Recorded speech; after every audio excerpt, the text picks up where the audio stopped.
Hey everybody, it's Rachel. Welcome back to the channel. And before we dive in, yes, I know my voice sounds like I swallowed a handful of gravel. I have been sick all week and I had absolutely no voice for days, which honestly my husband considered a little bit of a blessing. But it's back, sort of. I still sound like a half-dead bullfrog, but we're just going to roll with it. So let's start with a question. How long does it take you to decide what kind of person someone is? 10 seconds? 5? Maybe before they've even opened their mouth? Be honest. You've done it today, probably. Maybe even scrolling through here. We all do it. You see someone walking towards you in the grocery store or popping up in your YouTube recommendations, and bam, your brain's already writing their backstory. Whether they're kind or arrogant, smart or clueless, trustworthy, or the kind of person who drives 10 miles under the speed limit in the left-hand lane. Most of the time, it's harmless, just our brains taking shortcuts. But lately, those shortcuts have gotten uglier. Some people don't stop at guessing someone's mood or personality. They judge based on skin color, who they're with, or how they're dressed. And it's not just about clothes and manners. It's about race, gender, who somebody loves, how they identify, where they come from. The stuff that cuts a lot deeper than surface. I'm not saying that's new. Sadly, it's not. Some people have always done it, quietly. The difference is that now, a lot of them feel comfortable doing it out loud. Somewhere along the line, cruelty started passing for confidence, and rudeness got dressed up as honesty. Maybe it's the echo chambers online, or the outrage culture that rewards shock value. Maybe it's people in power setting a terrible example.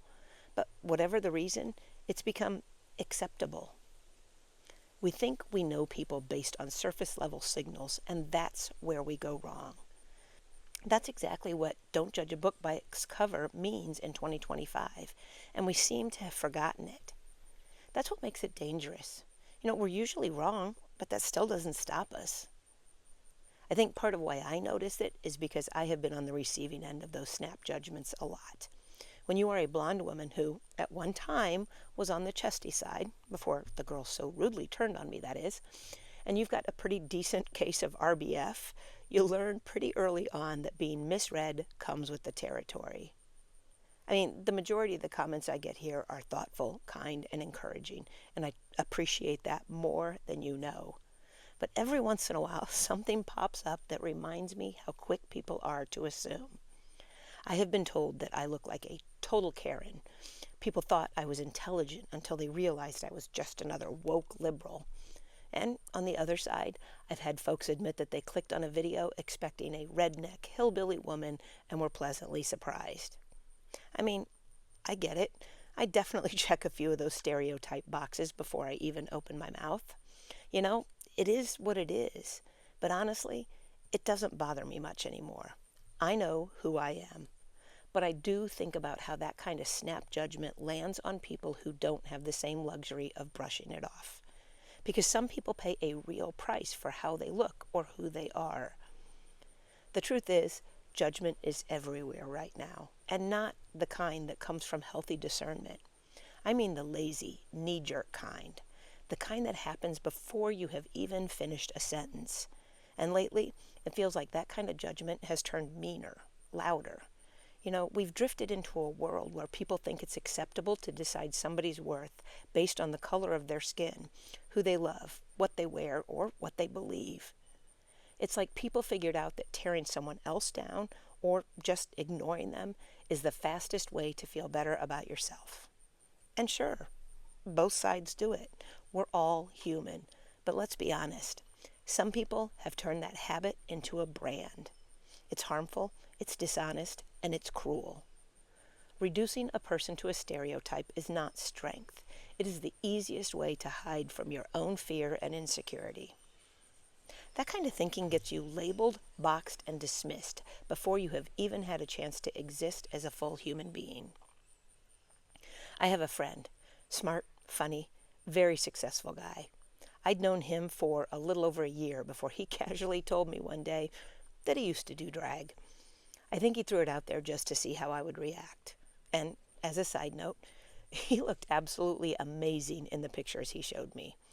confident, happy, completely himself. You could see the joy in his face. He doesn't talk much about it, though. Not because he's ashamed, but because as a business owner now, he doesn't want to deal with the assumptions. And I get that. I don't know for sure why he stopped, but I can imagine the thinking that went behind it. The quiet cost of being misunderstood. And that's what judgment does. It doesn't just bruise feelings. It rearranges lives. It makes people shrink. It silences joy. It teaches people that being fully themselves is not safe. We like to think judgment helps us see people for who they really are, but most of the time, it just shows us who we really are. Judgment is our brain's way of taking a lazy shortcut. Back when we lived in caves, we needed that. Friend or threat, fast decision. But now we're using that same ancient wiring on strangers on the internet and people standing in line for coffee. Social media pours gasoline on it. We scroll past curated lives, 30-second clips, headlines that tell us who to hate or pity, and we think we've learned something about the world. But all we've really learned is how to react faster. We judge people's accents, their jobs, their clothes, their politics, even their playlists. We live in a culture that rewards quick takes but punishes depth. And depth takes time, and time does not trend. Unfortunately, we judge people for everything. Too quiet, too loud, too plain, too polished, too old, too young. If you're private, you're cold. If you're open, you're oversharing. If you're confident, you're arrogant. If you're unsure, you're weak. Basically, if you are breathing, somebody's judging you. And that rarely tells us the truth about whoever we are judging. It mostly tells us what we've been taught to see. When people label entire groups as lazy or criminals, it's not because they've met everyone in that group. It's because they've been handed a story, one that usually serves someone else's agenda. And the people being judged, they're often the ones working the hardest with the least recognition. Judgment blinds us to reality. It flattens people into caricatures so we can feel comfortable staying ignorant. That's the mirror nobody wants to look into. I think about my friend sometimes, how he probably made a practical choice to step away from drag because, people can be cruel. Maybe it protected his business. Maybe it protected his peace. But it still says something sad about the world, that joy has to be negotiated. Imagine if we didn't have to do that. If people could show up as themselves, loud, quiet, weird, wonderful, without a jury waiting. That kind of freedom feels like finally exhaling. Buddhism, Taoism, Stoicism, they all land in the same place on this. Judgment clouds truth. In Buddhism, judgment comes from clinging, holding too tightly to what we think we know. The Buddha said suffering comes from ignorance, and ignorance isn't stupidity, it's just refusing to see clearly. When we judge someone, we're not seeing them, we're seeing our projection, our version. It's like arguing with your own reflection and calling it insight. Buddhism reminds us that what irritates us about someone else is usually pointing back to something we haven't faced in ourselves. Lao Tzu wrote, "The master observes the world but trusts her inner vision." She doesn't label everything, doesn't rush to decide, because the moment you name something, you have already stopped looking. We do that to people constantly. Black, white, gay, straight, trans, liberal, conservative, old, young, Christian, atheist. Label applied, curiosity closed. The Tao would tell us that that's where understanding dies. And then there's Stoicism. And you've heard me talk about this one before. Marcus Aurelius said, "You always own the option of having no opinion." I love that line. We don't have to have an opinion on everything. And yes, I am fully aware that this entire video is basically my opinion. But can you imagine how peaceful the internet would be if more people remembered that? Probably half of social media would go silent overnight. The Stoics believe that judging others drains our power because it drags our attention to what we can't control. When we stop judging, we get that energy back.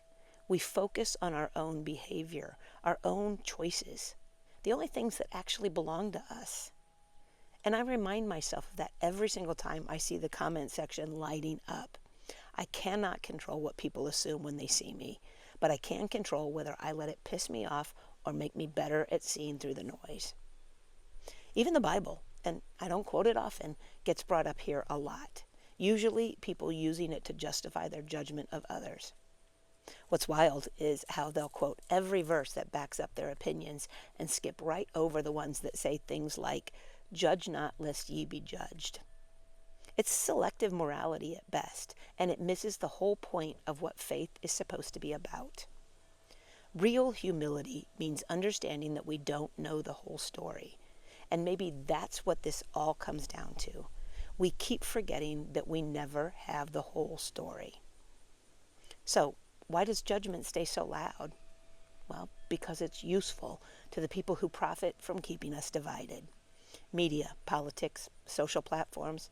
Outrage keeps the lights on. If you're busy judging your neighbor for their bumper sticker, you're not paying attention to who's quietly cashing in on the chaos.